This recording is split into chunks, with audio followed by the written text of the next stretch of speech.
In this video, I'm going to show you how you can back up your server. Now, I'm going to show you using a cPanel server because that's what I'm using. So go down to your Files section, and if you're not using this same layout, your backups may show in a different area, but what you're looking for here are Backups and Backup Wizard. Let's go to the Backup Wizard. Now here you can do a backup of the home directory, SQL databases, email forwarders, and email filters. And then over here, this is where you restore those. These are on a partial backup basis. You can't actually restore, using the cPanel anyway, a full backup. Okay, so let's click on backup. Now here is where you can decide whether you want to do a full backup or a partial backup. If you're going to do a partial backup, this is where you do it. You got your home directory. It'll back up everything in the home directory. There's SQL databases and your email forwarder. So you can create a backup of each of these. Or over here, you can do a full backup. So if you click on full backup, it comes up here and it asks you where you want the full backup to go. You have your home directory, so it'll back it up onto your server's home directory. You can send it to a remote FTP server. You have an FTP server out there, and you can download a secure copy. Now again, this is only really for if you're going to be moving it to another server, because you can't do it through this interface.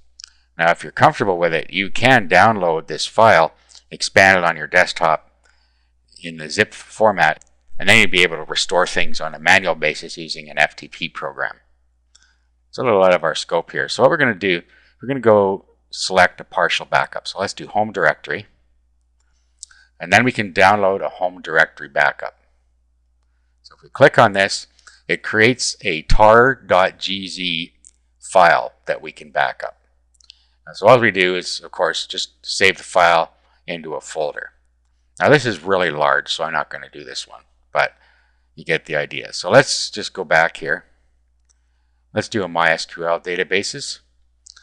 These are the databases here. Now I can just pick one that I want to download. So let's assume I want to download this first one. So all I'll do is click on it, and then here it is in .gz format. Now what I can do is download it to my computer, to my desktop here, wherever I want. I have a backup folder I've already created, so I'll just save it here. And that's it. So I just go through and back up each of my databases that I wanted to back up. If you have email forwarders and filters, you can download those here. So that's how you can download a partial backup. Now, like I said, a full backup, it'll just create it in the root directory for you, in the home directory. And then when it's done, it'll notify you that it's done, and you'd be able to download your full backup from in here. If you go back to full backup again, it would have your previous backups available for download right up here. So you'd be able to download it right from here. Okay, so let's have a look at our backup directory. Here's the file. Now, I have 7-zip. You can download 7-zip for free, and you can have a look at the archive. Okay, so here's what's inside there, and then if we open this, we can see the data that's in here. Okay, so we know that we have a good backup there. Now, if you need to restore a backup, you can go back to Backup Restore here, and then over to where it says Restore. And then you pick what you're going to restore. So MySQL database. You then browse for the file that you just downloaded. Okay, and then you'd pick it here. I'm not actually going to do this, but you'd pick it there, click Upload, and then it would restore it for you. Okay, so that's how you can back up and restore files on your server.